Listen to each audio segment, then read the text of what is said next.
Some mornings on the Camino feel like a reset. Quiet air, cool temperatures, and the road stretching out in front of you. Yep, it's day 70. We're here in Ferreiros, and we're getting ready to go, heading out. Gonna go through Portomarín and then head to Ventas, Narón, where we're staying tonight. So it's supposed to be cold outside, below 20, I think. So it's gonna be a little chilly for the start, but here we go. Let's get it done.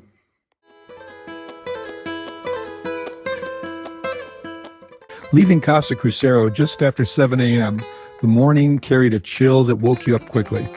Galicia has a different feel than the Meseta, greener, softer, and more alive. Not long into the walk, I passed one of the most meaningful markers on the entire Camino, the 100-kilometer marker to Santiago de Compostela. For many pilgrims, this is where the journey officially counts. It's the minimum distance required to receive the Compostela certificate, but standing there, it doesn't feel like the end is near. It feels like something new is just beginning.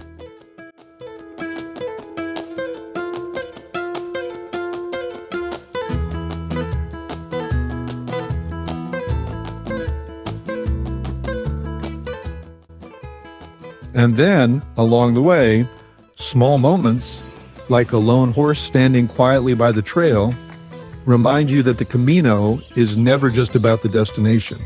It's about noticing what's right in front of you. Beautiful horse.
This part of Galicia has been shaped by centuries of pilgrimage.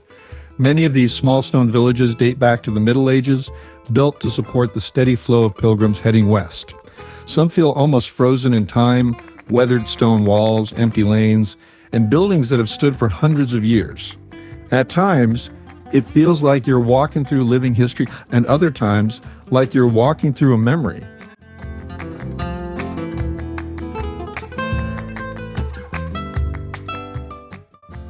As the trail bends toward the valley, you begin to see it. The town of Portomarín appears below, sitting along the river like a gateway to the final stretch of the Camino. But what you see today isn't the original town. In the 1960s, the entire village was relocated stone by stone to higher ground after the construction of a reservoir flooded the old town below. Even the church of San Nicolás was dismantled and rebuilt, preserving its Romanesque fortress design. Crossing the bridge into Portomarín, you're not just entering a town, you're stepping into a place that was rebuilt to survive. And then come the steps, about 50 of them, a reminder that on the Camino, nothing is ever completely flat.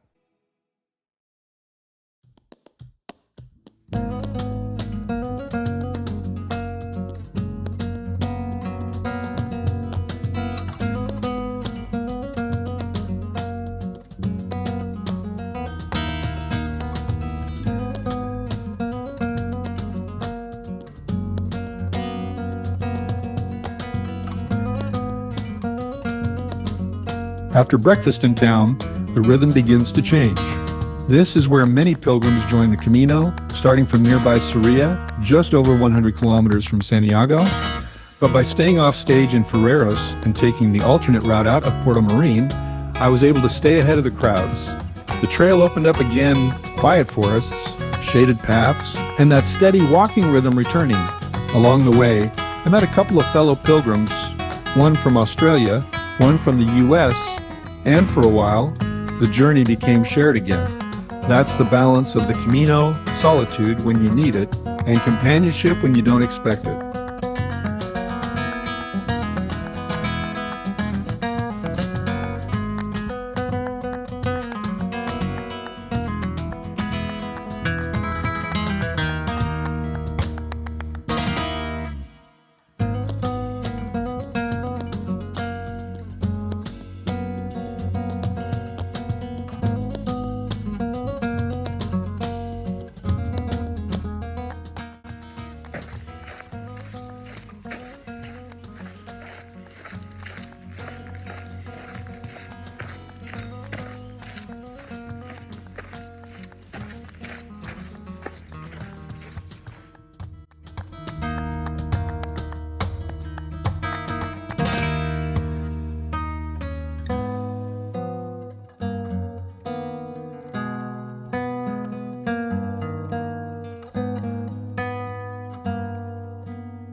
The final kilometers today felt easy, almost effortless.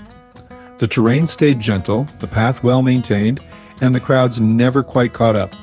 We passed a home filled with intricate wooden carvings, unexpected, artistic, and completely unique.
Little moments like that stay with you. By early afternoon, we reached Ventas de Narón, settling in at Casa Molar. An early finish on the Camino is a gift, time to rest, recover, and reset. With my back starting to bother me, today became about recovery as much as progress. Tomorrow, the road continues toward Meleta, but for now, it's time to slow down. Buen Camino.